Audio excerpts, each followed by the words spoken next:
After nearly 3 hours of talks in Alaska, US President Trump says we didn't get there and repeats no deal until there's a deal. Russian President Vladimir Putin claims he is sincerely interested in ending the war but gives no details.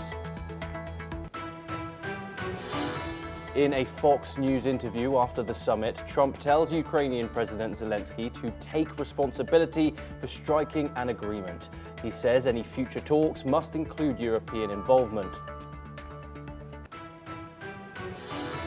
Kremlin spokesman Dmitry Peskov describes the talks as very positive and a path to move forward. Putin says the summit marks the beginning of a possible resolution and closer US-Russia relations. Trump says a deal could include prisoner exchanges, claiming he was shown a list of thousands who may be released. He puts the odds of success at 50-50, saying Putin wants to solve the crisis. Trump says that he rated the meeting 10 out of 10 and said he got along great with Putin, but he admits one big issue blocked a ceasefire, and critics say Putin walked away with the bigger win.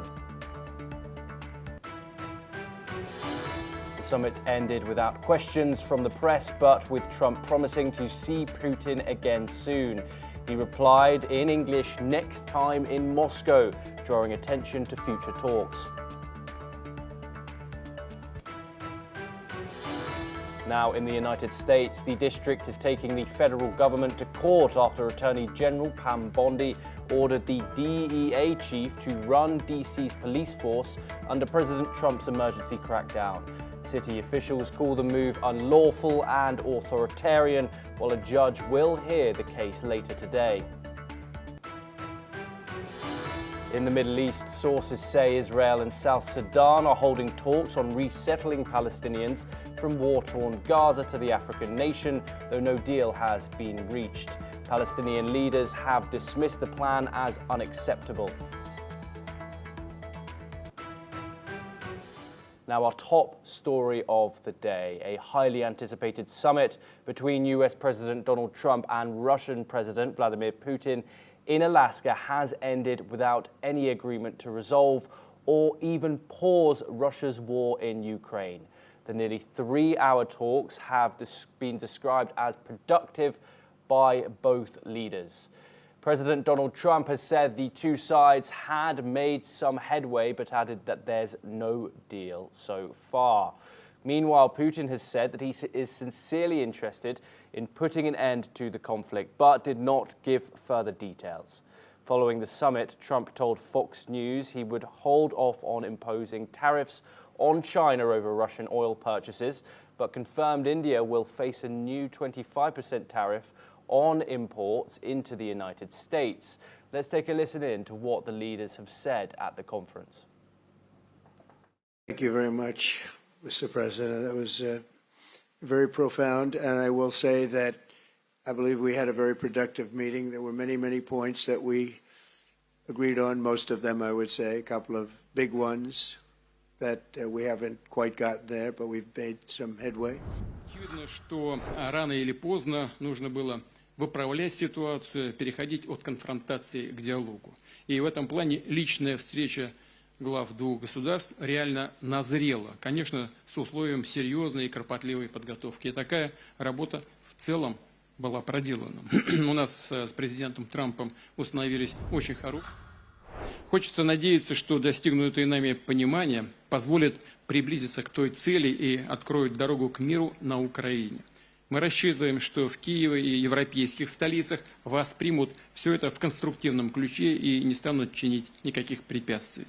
Не будут предпринимать попыток за счет провокаций или закулисных интриг сорвать намечающийся прогресс. Наши переговоры прошли в конструктивной и взаимоуважительной атмосфере. Были весьма обстоятельными и полезными. So there's no deal until there's a deal. I will call up NATO in a little while. I will call up the various people that I think are appropriate, and I'll, of course, call up President Zelensky and tell him about today's meeting. It's ultimately up to them. They're going to have to agree with what Marco and Steve and some of the great people from the Trump administration who've come here, Scott and John Radcliffe. Thank you very much. Now we just heard from the two presidents there, Vladimir Putin and Donald Trump. We heard some statements there, mainly positive statements coming out of Alaska last night. However, there has been no deal reached, no pause in fighting. Many critics are criticizing Donald Trump and saying that Putin got exactly what he wanted. We are now joined by Ross Feingold. He is a political analyst. He joins us live from Taipei in Taiwan. Ross, thank you very much, as always, for joining us here on the program. Your thoughts on the Alaska summit? It started with a grand meeting between the two presidents on a red carpet and ended with no pause in fighting, no ceasefire deal, much to Trump's wars prior to this summit. Can I get your analysis on the outcome of these much anticipated talks? Certainly, it's a disappointment that there's no progress on even something such as an interim ceasefire. So putting aside whether there could be parameters for a medium to a long-term ceasefire agreement, one of the things that the Trump administration has sought repeatedly over the past 6 months that it's been in office is an interim, a brief ceasefire, a pause in fighting that could be 30 days or 60 days, for example. So clearly they didn't even achieve that minimal goal. On the other hand, there is another way to look at this. And the reason why I'm bringing this up is I think we're already seeing, especially on American television or in some of the American media, a lot of criticism of President Trump, not only because it doesn't look like there was much substantive outcome as far as we know yet, but simply because he had the meeting. So another way to look at this is that President Trump is trying to bring about a ceasefire or even a long-term agreement. And the only way you could do that is to engage the parties, however distasteful that might be to some people. And ultimately, President Trump has made the decision that he's going to engage with Putin. For better or for worse, that's his policy. His special envoy, Witkoff, has met multiple times with Putin. Now President Trump has met with Putin. President Putin invited President Trump to come to Moscow for another meeting. We don't know if that will actually occur. But it's clear that in the interest of ending this war, President Trump is investing his own, as we say in America, political capital in trying to reach that goal. So he does deserve some credit for that. Ross, we've seen a freezing out of Russia from Western countries since that year of 2022 when they first invaded Ukraine in February. Do you think that this is a reintroduction of Moscow into the global Western community? Really unlikely, and even if that's to occur, it's going to be at a very small pace, or slow pace, I should say. Clearly, at least up to the moment, the European countries, with very few exceptions, are united in their support for Ukraine, whether that's providing cash to the Ukraine government or providing weapons to the Ukrainian military. And most recently, the European countries committed to buy more American weapons that they're going to then give to Ukraine. And also the European countries were very concerned about this meeting, and they were concerned about President Zelensky not being a participant. And there's also those significant European Union sanctions that have been imposed on Russia. And there's no talk at the moment of anything in the direction of removing those sanctions, even if the United States were to remove some of its sanctions on Russia companies or Russian oligarchs. There's no talk at the moment of Europe willing to do that. So any reintegration of Russia into Europe, I think that's just not on the table at the moment, and it's going to be a long time until that happens. And Ross, can I get your thoughts on the way that Putin and Trump interacted with each other? We saw a handshake and smiles when they first greeted. And during their quote-unquote press conference in which there were no questions, there was even joking between the two, with Vladimir Putin saying in English that they should have their next meet in Moscow.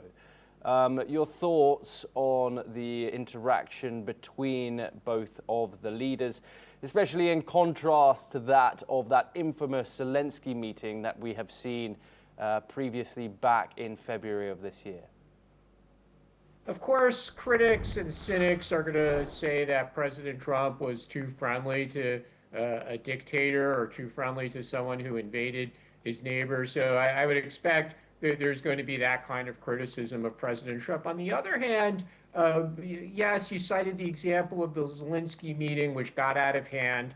But generally, when President Trump is meeting foreign leaders or even people that he's criticized in the past, when he meets them one-on-one in person, President Trump tends to be quite friendly and put on his best personality. We've seen that with domestic political opponents. For example, one of his significant political enemies is Governor Newsom of California, but when they met in person after wildfires in California, President Trump had a friendly conversation with Governor Newsom. We saw that at former President Carter's funeral when Trump sat next to Obama, and they certainly have a negative history between the two of them. Even when Trump met Prime Minister Carney of Canada after all the back and forth on social media, he was very friendly in person. So I think that tends to be President Trump's habit. And President Trump would probably tell us that that's just part of his negotiating style. And, he likes to say he's the best negotiator. So part of his negotiating tactics is just to be friendly to people in meetings. Ross Feingold, pleasure having you with us as always.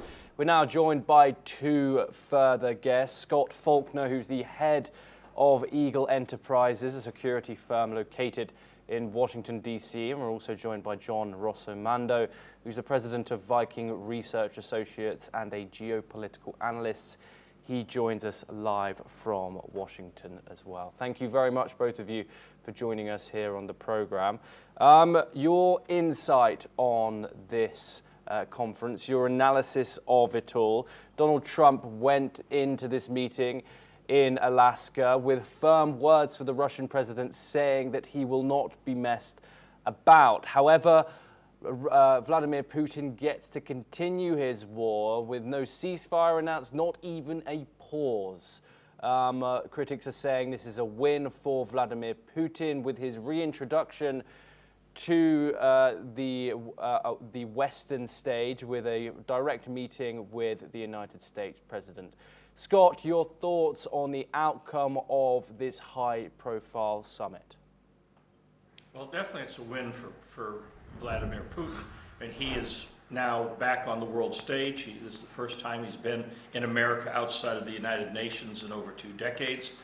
He's basically on the same level ground as the most powerful man in the world, which is Trump. So it's a big win for him. Now the key is in all this is that Trump is being very close, holding his cards close to the vest on what was really talked about, and we're going to be able to see in the next literally days, if not weeks, whether something else is going to come out of this, whether we're going to be looking at more talks or we're going to be looking at more sanctions.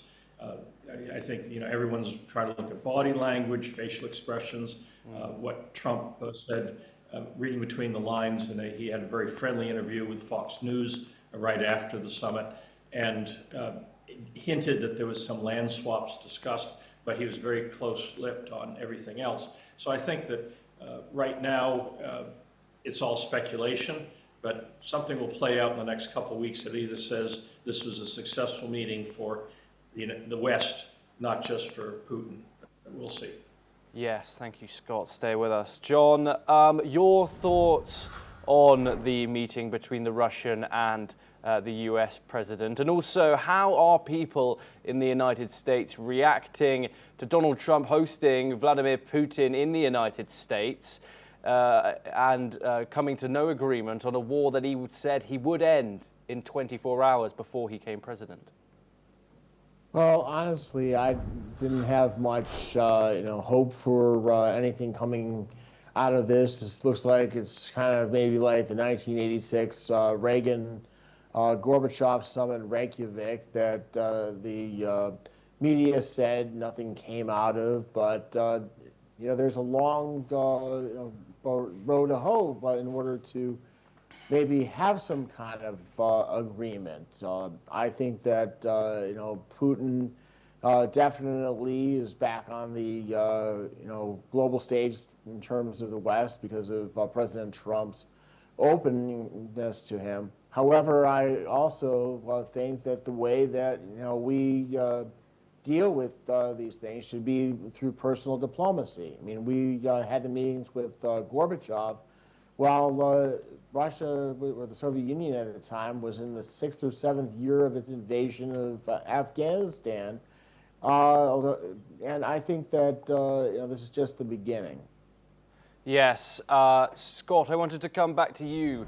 Ukrainian President Volodymyr Zelensky, who was not present at this summit, is yet to publicly comment on the outcome.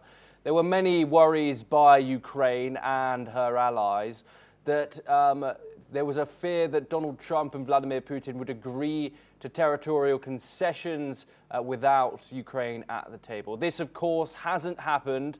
And how do you think Zelensky and the rest of Ukraine, of course, is looking upon the outcome of this summit?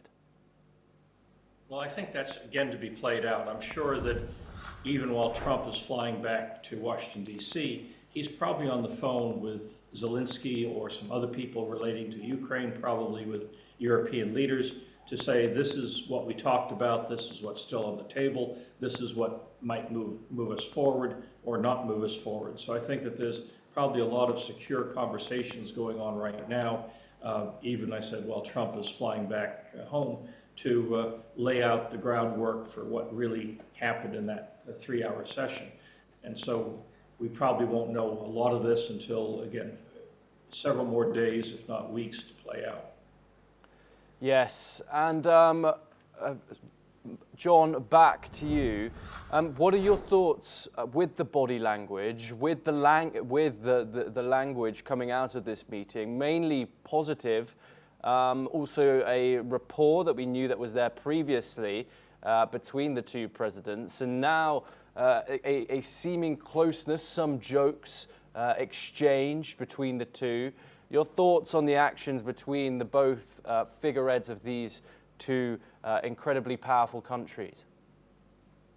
Well, it's a lot about rapport building. I mean, diplomacy, deal making requires rapport. You need to have respect between the two people at the negotiating table to get anything accomplished. I mean, this is not what a lot of people wanted.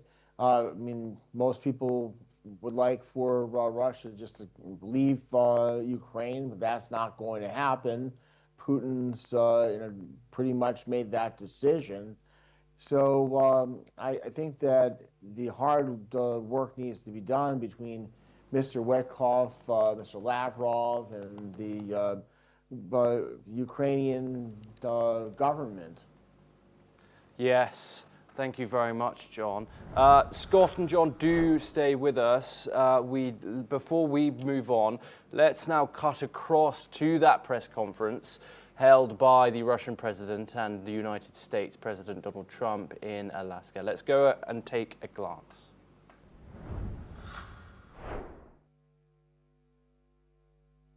President of the United States of America and the President of the Russian Federation.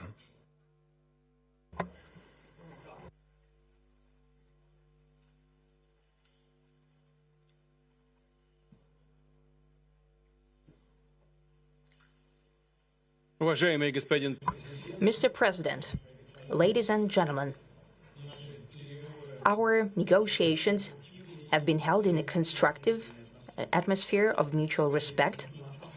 We have very thorough negotiations that were quite useful. I would like to thank once again my American counterpart for the proposal to travel out here to Alaska.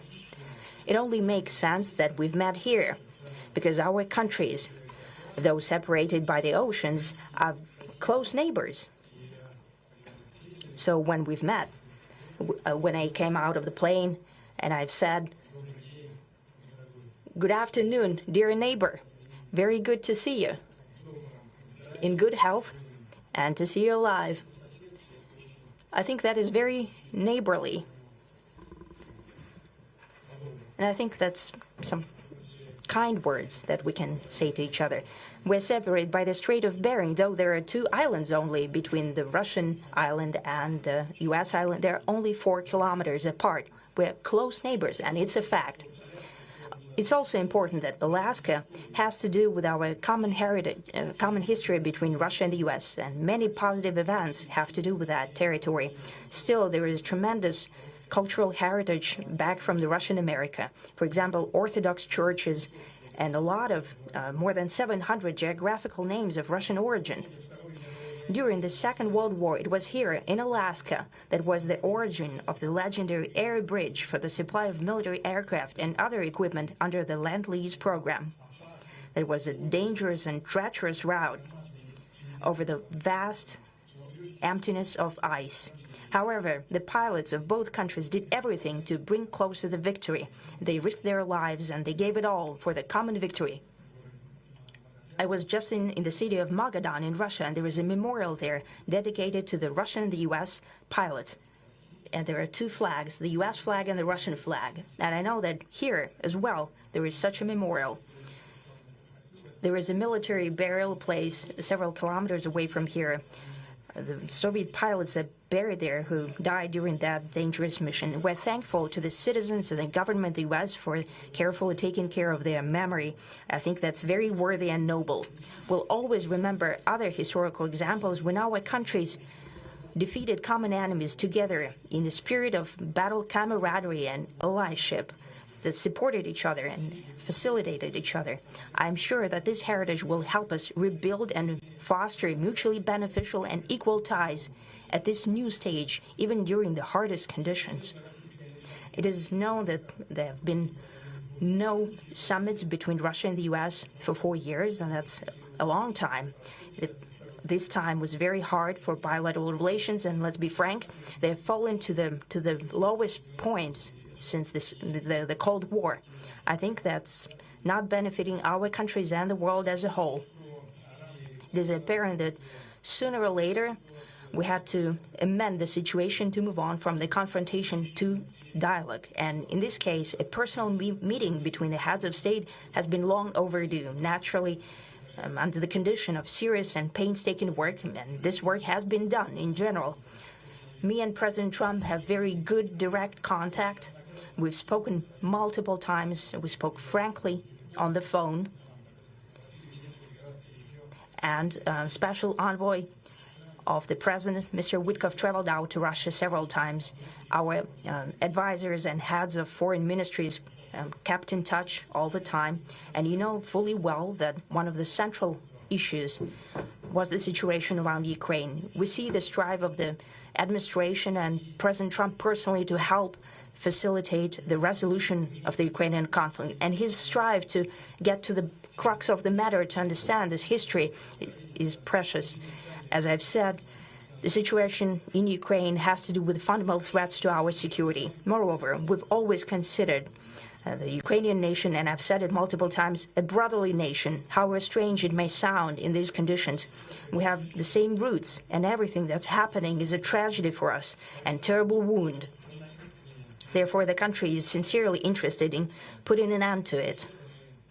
At the same time, we're convinced that in order to make the settlement lasting and long-term, we need to eliminate all the primary roots, the primary causes of that conflict. And we've said it multiple times, to consider all legitimate concerns of Russia and to reinstate a just balance of security in Europe and in the world on the whole. And I agree with President Trump, as he has said today, that naturally the security of Ukraine should be ensured as well. Naturally, we are prepared to work on that. I would like to hope that the agreement that we've reached together will help us bring closer that goal and will pave the path towards peace in Ukraine.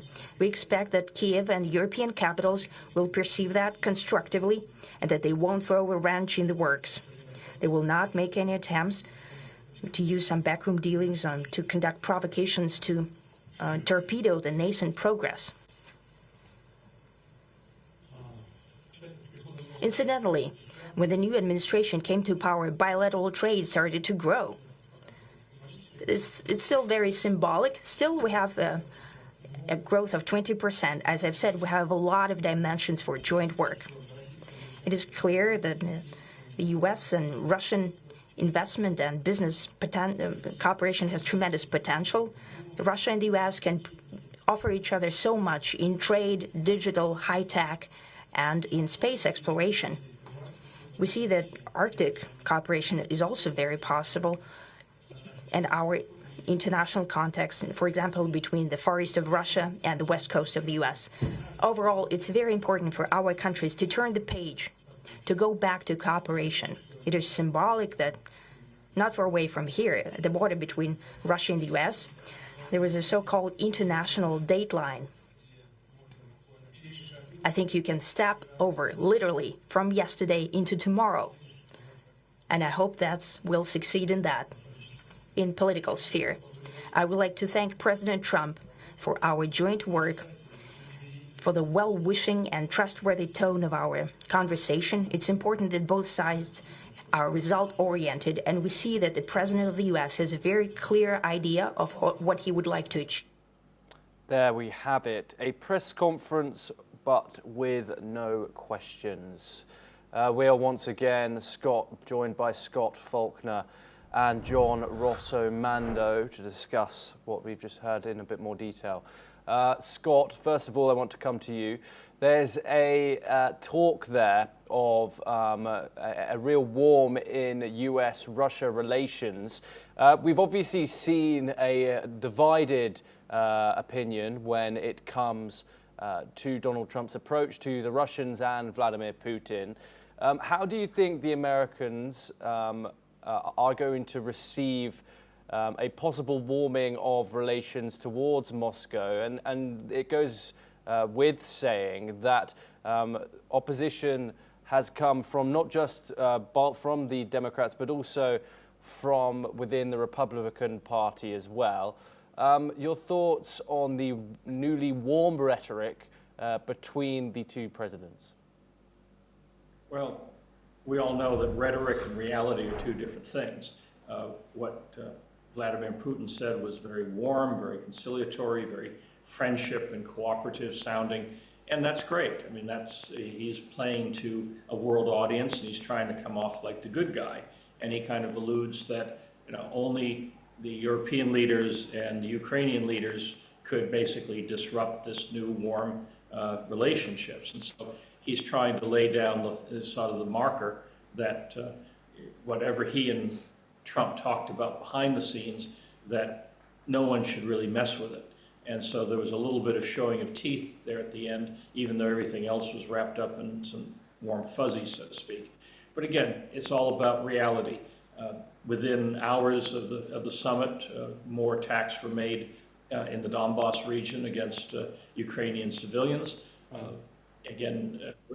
When we look at where Putin really wants to go, he'd love to have Ukraine be a puppet state. He'd love to have regime change in the Ukraine.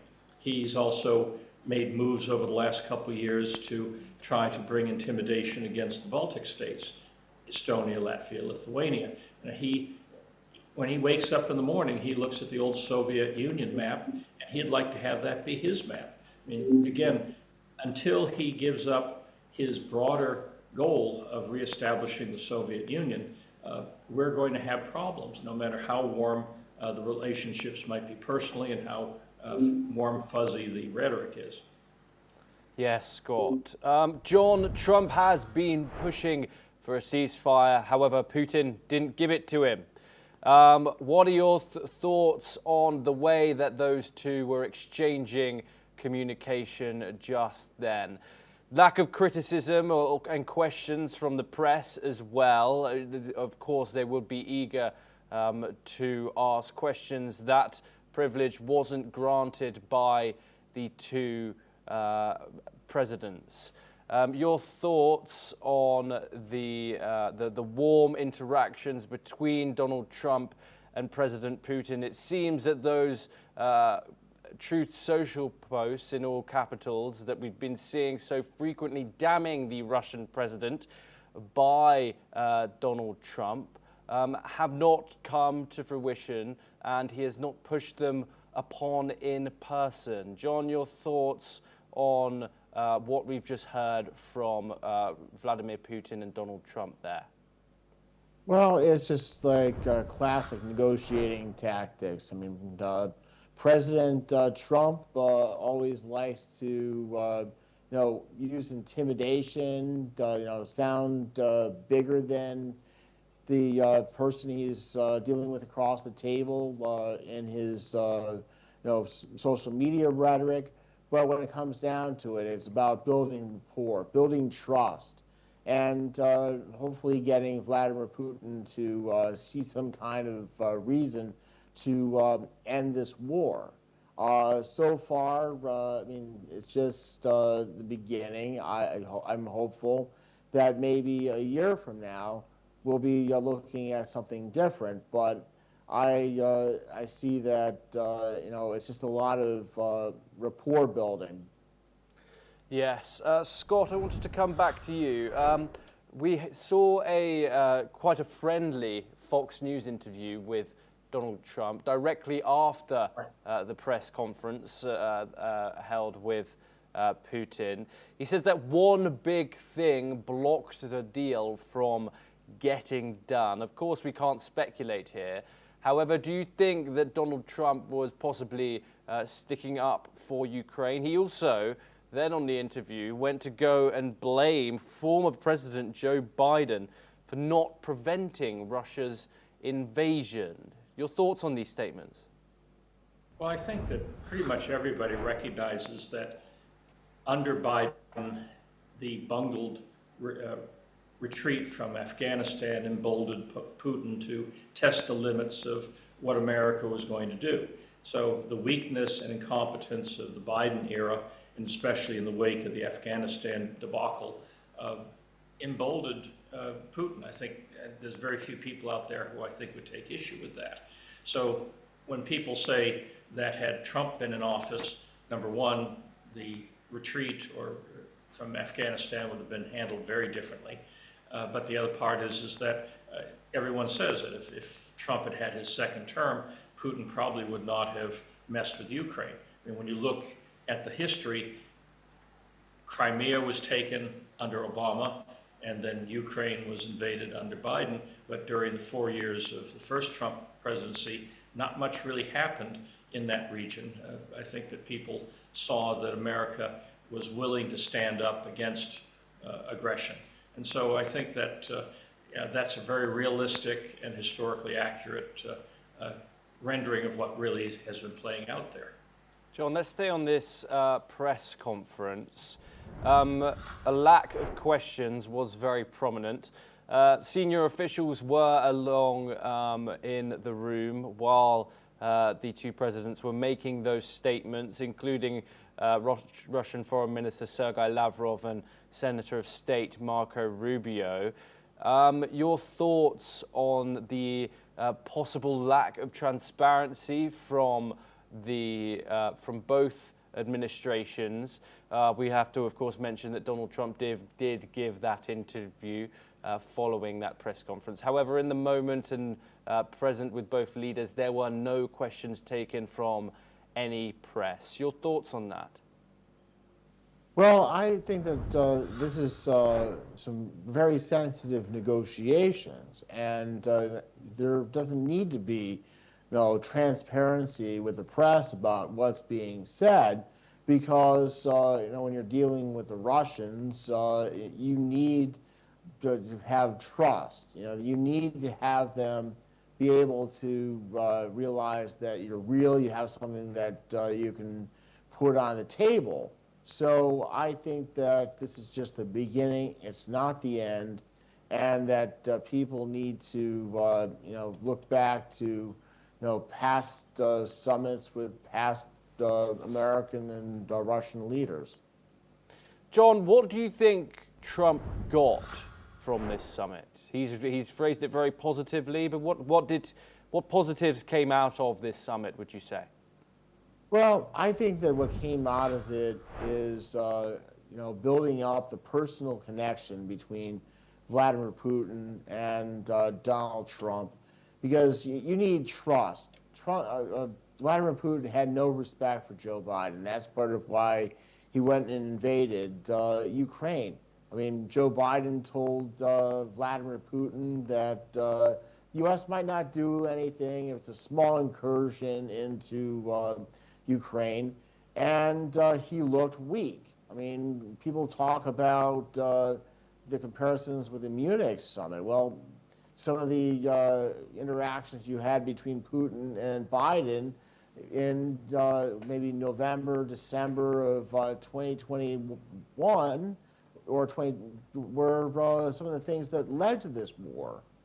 So, but I don't think that Donald Trump, would have faced this, because Vladimir Putin knows Trump and knows that he wouldn't let him have any leeway. Yes, Scott, the same question to you. What did Trump get from this? According to a former NATO ambassador to the United States, zero. What are your thoughts? Well, I think that, again, we can only speculate what was said behind closed doors, but you figure that Trump probably mentioned very explicitly what the sticks might be in addition to what the carrots might be. And so if things play out in a positive way, meaning that there's a actual three-way discussion and that there is some form of standing down of the fighting, then that's one.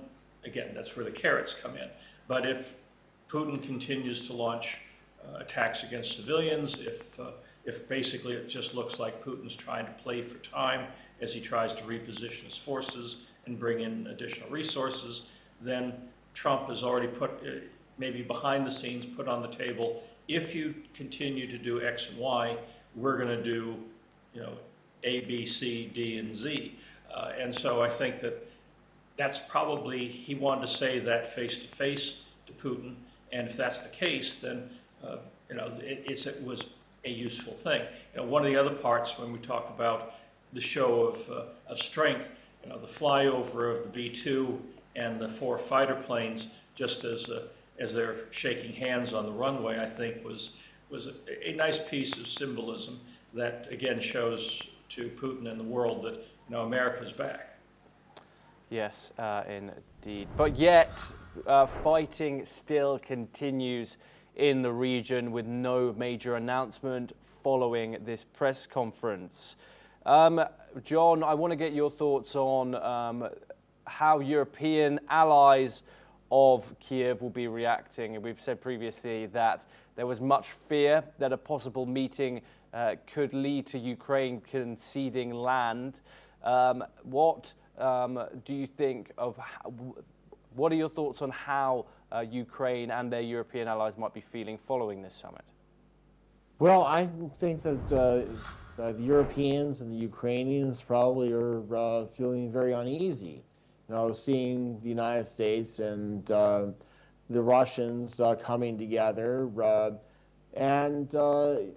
know that the Europeans are very much fearful that Vladimir Putin will invade the Baltic states, that you'll see other provocations, and they don't want to be talking with the Russians. But unfortunately, when you're dealing with high-stakes diplomacy like this, you have to have some sort of open channel. Throughout the over 40 years of the Cold War, we had open channels between the President of the United States and the Soviet leader. I mean, look at the Cuban Missile Crisis, for example.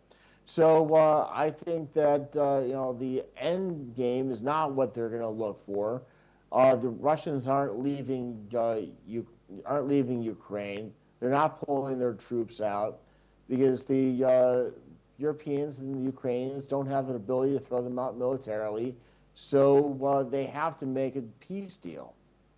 Scott Faulkner and John Rossomando, thank you very much for joining us in that discussion as we looked back on Trump and Putin's meet in Alaska. Well, that is all that we have time for this hour, but we will continue to bring you more news updates from around the world. Thank you very much for joining us.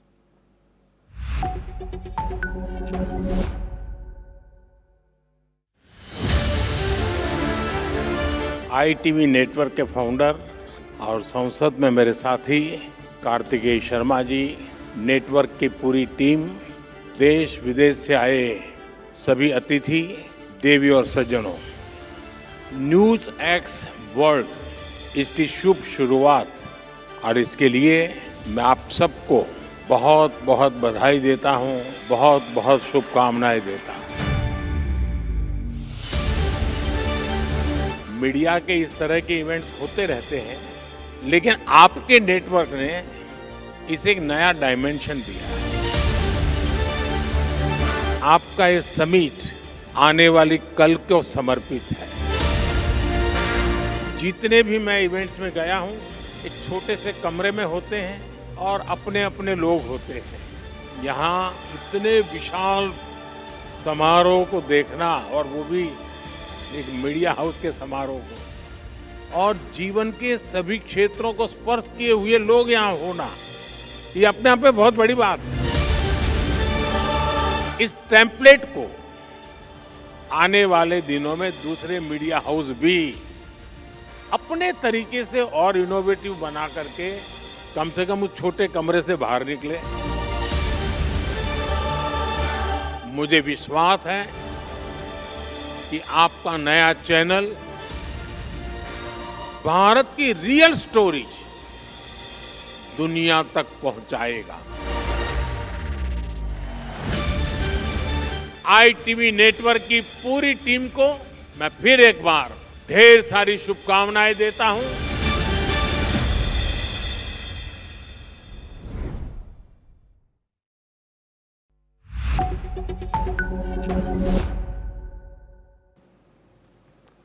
Hello and welcome. I am Thomas Porteous and you're watching NewsX World. We continue our coverage on the upcoming Alaska summit with US President Donald Trump and Russian President Vladimir Putin. We have a recent update for you. US President Donald Trump says he had a wonderful talk with Belarusian President Alexander Lukashenko and looks forward to meeting him in the future. He confirmed they discussed the release of 1,300 additional prisoners, as well as Russian President Vladimir Putin's upcoming visit to Alaska. Meanwhile, the Kremlin says Putin's plane is expected to arrive at 11 a.m. local time, where he will be greeted by President Trump at the plane ahead of their highly anticipated summit. The Russian president is also seen laying flowers at a memorial commemorating US-Soviet World War II cooperation in Russia's Magadan. We're now joined by three guests to discuss this upcoming much anticipated summit in Alaska. We're joined by Dmitry Simes Jr. He's the head of Sputnik India and he joins us live from Moscow. We're also joined by Scott Faulkner, the head of Eagle Enterprises, a security firm, and he joins us live from Washington. And we're also finally joined by Rajiv Malhotra. He's an author and he joins us live from New Delhi. Thank you very much for joining us, all three of you. Dmitry Simes, I want to start with you here. A huge day for geopolitics. This war with Ukraine has been going on for over 3 years now. What can we expect from these talks once they occur, once Donald Trump and Vladimir Putin meet each other? Can you analyze the relationship and also, of course, the occasion? Well, it's difficult to know fully, what will be discussed. We had only a sort of cryptic allusion from Putin's senior foreign policy aide, Yuri Ushakov, last week when he said that the Americans made an acceptable proposal to Russia. And that's why he said this meeting is taking place.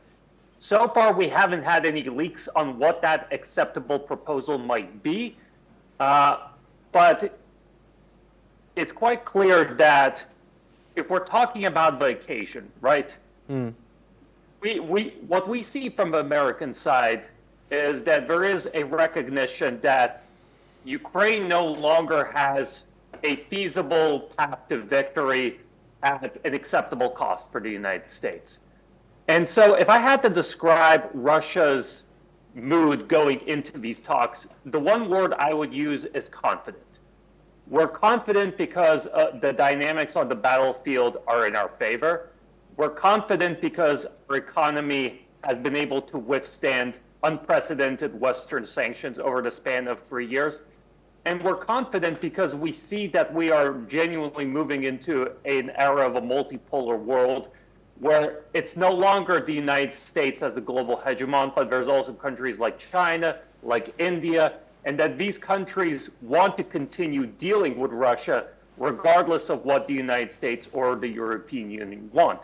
So we're coming into this meeting with an open mind, but I think that we're, coming in also from a position of strength. Yes, thank you very much. Rajiv also joins us. Rajiv, this meeting has already been pitched as a win for the Russian President, Vladimir Putin, by just the fact that it is happening. Of course, as Dmitry says, Russia has faced unprecedented Western sanctions since the 2022 invasion of Ukraine. Is this a win for Putin, and is this Russia's new beginning on the world stage? Well, I think there are two important considerations. One is the role of India, and the other is the role of Ukraine itself. I think India has played a remarkable role in supporting Russia at big cost to itself, did not buckle, which is what the US wanted. And it's been very defiant about its friendship with Russia. And therefore, it has strengthened Putin's hands, because you can imagine what if before this summit, India had buckled, then Trump would be very confident that, hey, we can circle you, deny you your oil revenues, which are very important for Russia, and it would at least put a morale booster for Trump and the opposite for Putin. So India has played a role in strengthening Putin, at least in terms of giving him moral support and also concrete, tangible support. And I think Putin probably recognizes that and appreciates that, and he's planned a visit to India later this year. The second country that is also a factor, so it's not just these two countries, Trump and Putin kind of meeting. Another country that is important is Zelensky himself.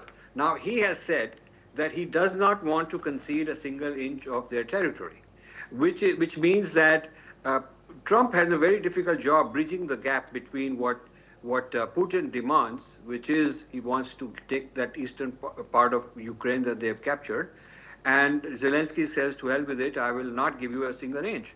And the European Union supports him. So I think this is not an easy win-win for Trump, because either he has to accept Putin, and at the expense of upsetting the EU and Ukraine, or he has to be very tough on Putin, double down on him, threaten more sanctions and whatever else. If it's the latter, he may end up making it worse for India, because that's the sad part. India is sort of a pawn in this chessboard, in this fight between Trump and Putin. India is being used as a weapon, punishing India as a way to put some pressure on Russia.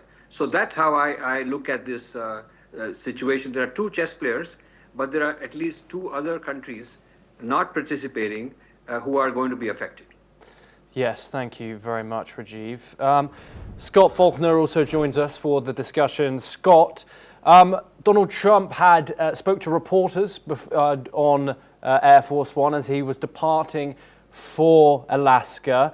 The issue of territorial swaps was brought up. He did say that these discussions will be had with the Russian president, but some Ukrainian concerns have been addressed. He says the final decision does lie with Ukraine in this matter. Do you think that Donald Trump will stand by Kiev's interest, and also address the concerns of Volodymyr Zelensky going into this meeting with Putin? He better, because a lot of the Donbass area has the very minerals that are involved with the agreement that was signed back in April between the Ukraine and the United States. So right now, with Russia continuing its aggression in the Donbass region, a lot of the mountain areas have the very minerals that are covered by the April agreement. So until Russia is pushed out of those areas, the April agreement, starts to become null and void, and that's an important array of strategic minerals the United States needs. Yeah, Scott. Dmitry, I want to come back to you for the next question, and the same question goes to you. Territory is obviously in huge contention here when it comes to this conflict. Russia currently controls at around 20% of Ukrainian territory. Donald Trump's statements have been varied. Obviously, we previously saw a hostile approach when he met with Ukrainian President Volodymyr Zelensky in that infamous White House meeting. However, now language towards the Russian president has been much more firm, with him pitching territorial, quote, swaps, and has also now recently released a statement that final territorial concessions, possible concessions, will lie with Ukraine. Your thoughts, the Russian stance on this statement? Well, when it comes to Ukraine's position on territorial swaps, beggars can be choosers. The battlefield dynamics right now are extremely against Ukraine. Your previous guest mentioned the situation in the Donbass.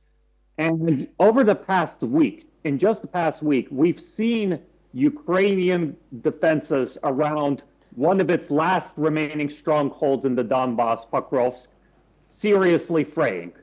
We've had situations where basically Russian soldiers have been able to take empty trenches because the Ukrainians no longer have enough soldiers to man them. And we also see a situation where Ukrainian air defenses are totally overwhelmed by Russian drones, Russian missiles, and so on and so forth.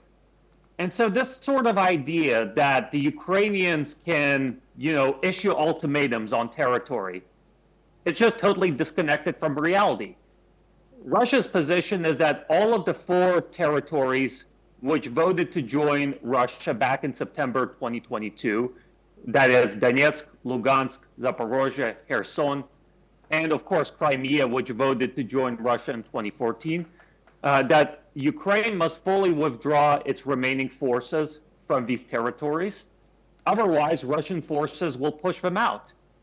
And if what's happening in Pokrovsk is any indication, that could come much sooner rather than later. So it's in Zelensky's best interest to try and accept Russia's terms now, instead of sacrificing tens of thousands, if not hundreds of thousands more troops, trying to defend occupied territories that he's still going to lose anyway. Okay, Dmitry there speaking from Moscow. Do stay with us. We have some visuals coming in from Magadan of the Russian president laying flowers at a World War II memorial, significant as both the Russians and the Americans worked together for that victory. This obviously signals a warming towards a possible future and a closeness between the Americans and the Russians, which has recently been so stale. We now move back to Ranjiv for another update. Ranjiv, do you see this relationship improving? We've obviously talked about the language that Donald Trump has used. Donald Trump has been criticized for his previous dealings with Vladimir Putin. Some say that he has approached appeasal. Vladimir Putin there signaling his want for a closer relationship with the United States. There's also talks of a possible nuclear deal, arms deal, which could possibly happen at this summit. What are your thoughts, Rajiv? So if you, I accept the previous speaker's premise that Russia is winning the war, and Russia is holding the cards as far as the confidence is concerned and the military victory is concerned. And Putin is not likely to give up his demand for the eastern Ukraine territories that he's already taken over, especially since the public there supports a union with Russia. So, but this is unacceptable to Zelensky. So now Trump has to come up with, and he's a master deal maker, and he comes up with wild ideas, and he may come up with some wild idea. What if he suggests, what if he proposes that in exchange for giving up this territory, Ukraine will join NATO?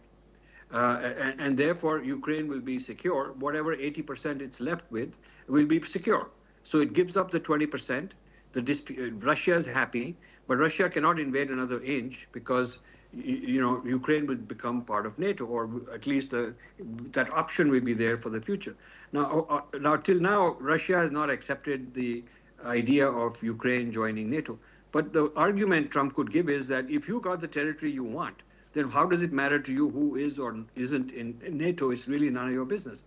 And that could be a possible way to keep both of them, to give both of them something, because you cannot totally deny, you cannot deny Putin's absolute demand that he wants that territory, and nor can you shove it down Zelensky's throat without giving him something. And if you gave him in return that he joins NATO, he's secure, Europe is happy, NATO is happy because they got another member. I mean, that is a possible solution. It's just a wild idea, but it could happen.